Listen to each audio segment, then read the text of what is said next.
सोचिए, सिर्फ 9 लाइनों की एक छोटी सी कविता, और वो भी रॉबर्ट फ्रॉस्ट की।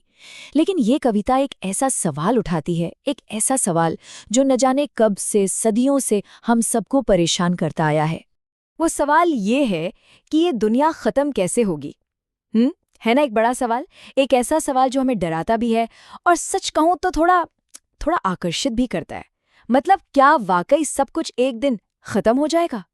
लेकिन जरा सोचिए, क्या हो अगर इस दुनिया के खत्म होने की वजह कोई बाहरी चीज ना हो, ना सूरज, ना कोई धूमकेतु, बल्कि उसका कारण हमारे हमारे अंदर ही कहीं छिपा हो।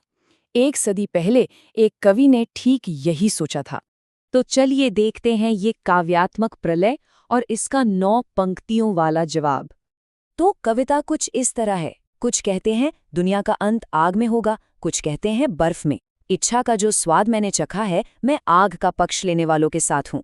पर अगर इसे 2 बार नष्ट होना हो तो मुझे लगता है मैं नफरत को इतना जानता हूँ कि कह सकूं कि विनाश के लिए बर्फ भी महान है और पर्याप्त होगी। चलिए, अब इन बहुत ही शक्तिशाली शब्दों को थोड़ा तोड़कर समझते हैं कि इनका मतलब क्या है। तो फ्रॉस्ट यहाँ विनाश की 2 ताकतों की बात कर रहे हैं, है ना? चलिए, पहली से शुरू करते हैं, और वो है आग।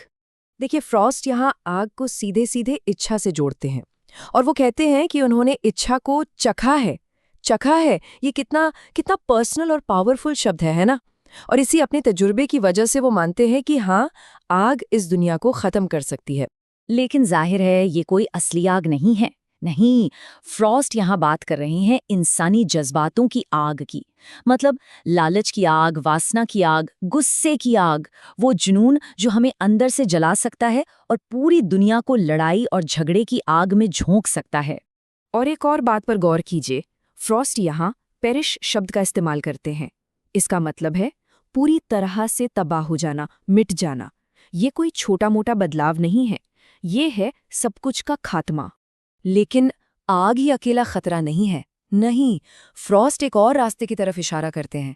एक ऐसा रास्ता जो शायद शायद आग से भी ज्यादा खतरनाक हो, और वो है नफरत की ठंडक। वो कहते हैं कि तबाही के लिए बर्फ भी महान है। जरा सोचिए तो, महान शब्द का इस्तेमाल तबाही के लिए। ये शब्द ही हमें उस बर्फ की भयानक ताकत का एहसास करा देता है।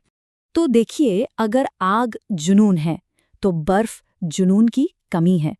ये है नफरत, ये है बेरुखी, ये है उदासीनता।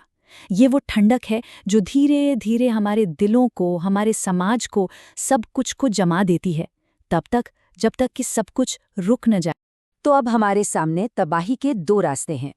एक है जलता हुआ जोशीला रास्ता, और दूसरा एकदम ठंडा और सख्त, आग और बर्फ, जुनून और बेरुखी। लेकिन एक बात साफ है, अंत में दोनों का अंजाम एक ही है, सब कुछ का विनाश। पर इस कविता की असली खूबसूरती, इसकी असली ताकत सिर्फ इसके शब्दों में नहीं है। नहीं, वो तो इसके स्ट्रक्चर, इसके ढांचे में भी छिपी हुई है। सोचिए, सिर्फ 9 छोटी लाइनें और एक भी शब्द फालतू नहीं। फ्रॉस्ट ने हर एक शब्द को कितनी कितनी सावधानी से चुना है। जरा इसकी राइम स्कीम को देखिए। ये एक इंटरलॉकिंग चेन की तरह है, जिसे टेर्जा रीमा कहते हैं। मतलब, हर 3 लाइनों का सेट अगली लाइन से जुड़ा हुआ है, बिल्कुल एक चेन की कड़ियों की तरह। तो क्या हुआ? ये तो बस एक टेक्निकल सी बात लग रही है ना? लेकिन नहीं, असली सवाल तो ये है कि फ्रॉस्ट ने आखिर यही स्ट्रक्चर चुना ही क्यों?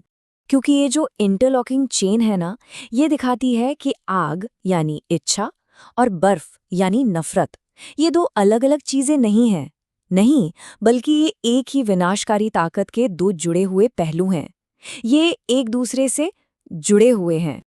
और फिर आती है इस कविता की आखिरी लाइन, शायद सबसे डरावनी लाइन। सिर्फ 2 शब्द जो अपने आप में सब कुछ कह देते हैं। और पर्याप्त होगी, सफाइस, मतलब काफी होगी। फ्रॉस्ट बस